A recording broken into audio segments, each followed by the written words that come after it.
So I've been sitting here thinking about something, and I have a feeling that this is going to be quite an unpopular opinion. However, I still wanted to make a video about it, primarily just because I feel this is something that not a lot of people are saying, and I do want to kind of get my thoughts out there.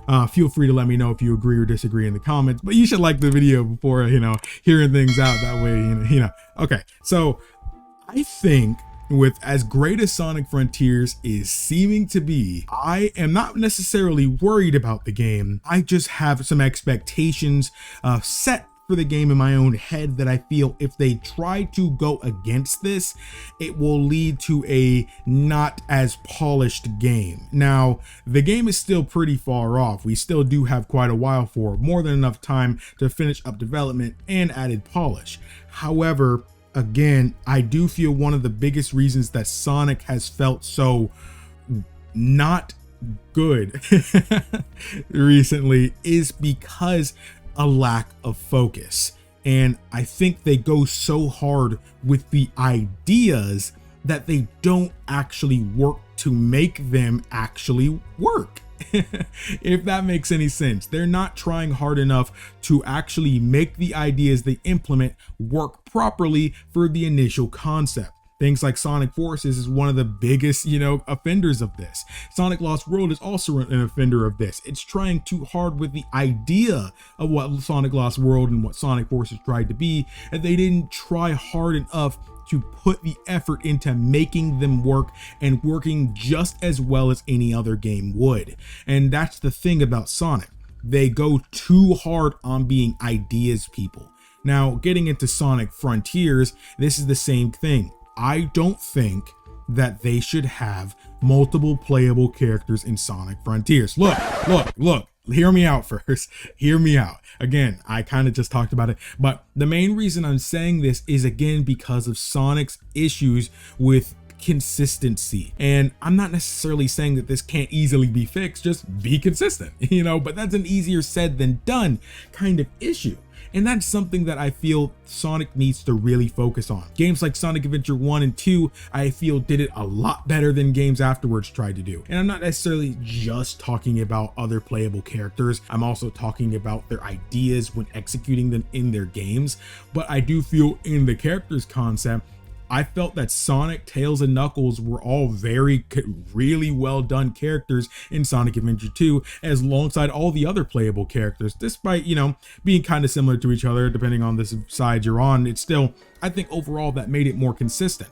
They overall came up with a couple ideas and worked hard to make those couple ideas work and work very well. And that was the most important thing. They're trying too hard to make such outlandish ideas that they're not taking the time those outlandish ideas need to make them work. And again, like if things like Sonic and the Black Knight, had a little bit more time in the oven, or might have even been developed for other systems as well, then I felt like the control scheme wouldn't have had to be sacrificed in order to make that game play right. If you try to emulate games like Sonic and the Black Knight now, where you could, emulate a normal control scheme, you notice that game is honestly way more enjoyable than you probably last remember playing it on an actual Wii system.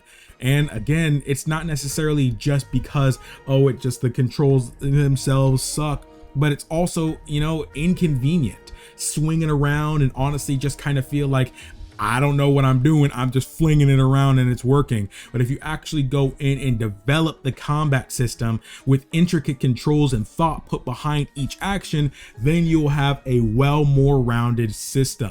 Again, going back with Sonic Frontiers, this is also a game with a really outlandish idea. Some people go over and hear the fact that they're making an open world Sonic game. That's something that couldn't possibly work. The two are contradictory. The open world will feel kind of meaningless because Sonic can travel throughout it so fast. That's the whole part of open world games, is to absorb the world and become a part of it, but at the same time, I can combat that, like I've already done in videos past, where as long as you come up with what the character can do, it's not necessarily just about this and just about that. What's most important thing in an open world game is how the player interacts with it. So don't think about this individual asset of, open world design, or this asset that makes Sonic who he is. Don't think about these things as individuals. Think about what makes these things possible to be able to work together.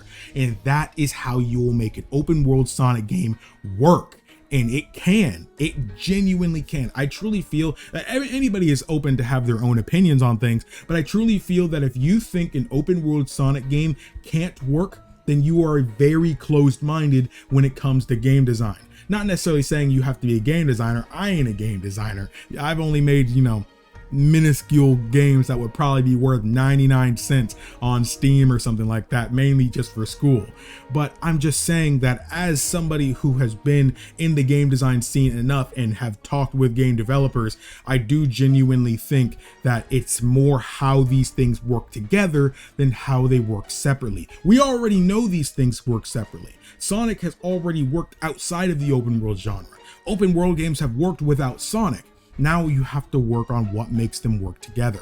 And if they spread things too thin throughout this massive idea, hint with a bunch of different playable characters, it will take way too long to make things work. And unless they started this a long time ago to really get this to work, because Sonic's already a difficult project to work in this kind of style. I'm not saying it isn't. It is. It genuinely is. But when you try to make all his individual friends work too, and work well, not making one better than the other for the open world, then that's when things get a little wonky. You need to make sure everything works together, unless you're okay with taking the time away to making that kind of thing work. Because again, some games take a really long time to develop, and that's okay.